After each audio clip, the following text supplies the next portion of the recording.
Right, so David Simpson is head of the nuclear advisory at professional services firm KPMG. I'm pleased to say he joins me in the studio now. Thanks so much for coming in, David. So I know that in some ways it's way too early to say what the impact, what the implications of all this will be, but I guess it's bound to really revive debate about the pros, perhaps more seriously the cons of nuclear technology. Maryam, you're absolutely right. It's probably more about perception than it is about fact. What do we know? We know that there's a major nuclear emergency in Japan. We know there's been a big earthquake and tsunami. We don't expect to get an earthquake or tsunami in any of our European nations. But nonetheless, the public will be very worried. The Japanese government has been talking about a partial meltdown. What could that mean for the industry's immediate future? Again, I know it's too early to tell, but I'm thinking about contracts for nuclear plants, the push for nuclear energy, not just here in the UK, but also in the States. I think the things to worry about are how much radioactivity is released into the atmosphere.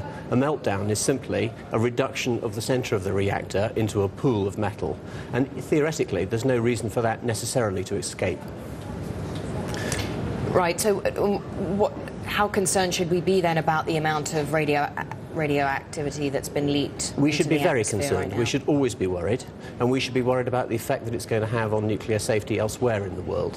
What we're talking about in Japan is an older style plant with active cooling systems. In other words, they need to do something to cool the core down.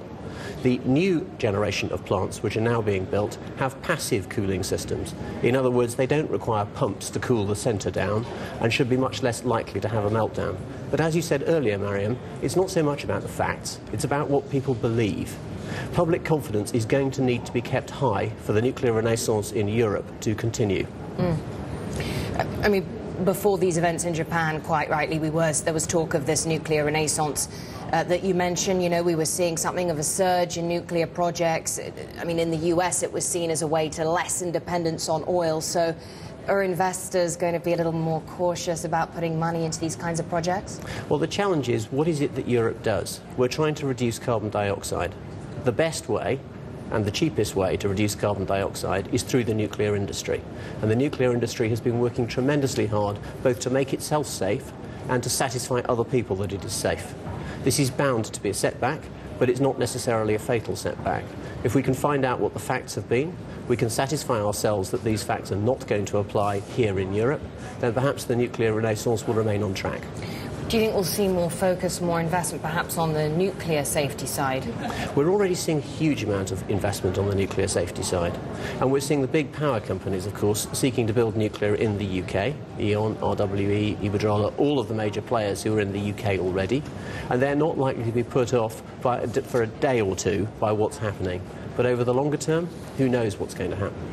Well, that's precisely the problem. I mean, our governments, not just in Europe, but in the US, China, India, embarking on big nuclear energy plans. When you just look at these scenes of devastation coming out of Japan right now, conjuring up images, memories of Chernobyl, I mean, these pictures are going to make it that much more difficult for governments to really sell nuclear energy plants to the public, right? Well, it's interesting. The pictures we're seeing are those of tsunami damage. They're not, by and large, of nuclear damage. We've seen 2 explosions at a reactor, which is extremely worrying. I absolutely grant you that.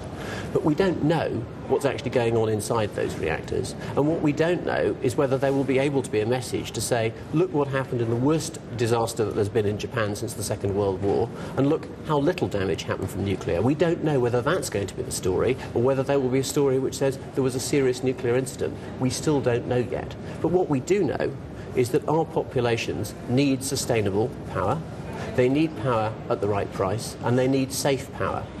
It's very clear still, I think, that nuclear can provide those things. The question is whether the public is going to accept what governments are saying about them. Great to get your thoughts on this. David Simpson, head of nuclear advisory, KPMG.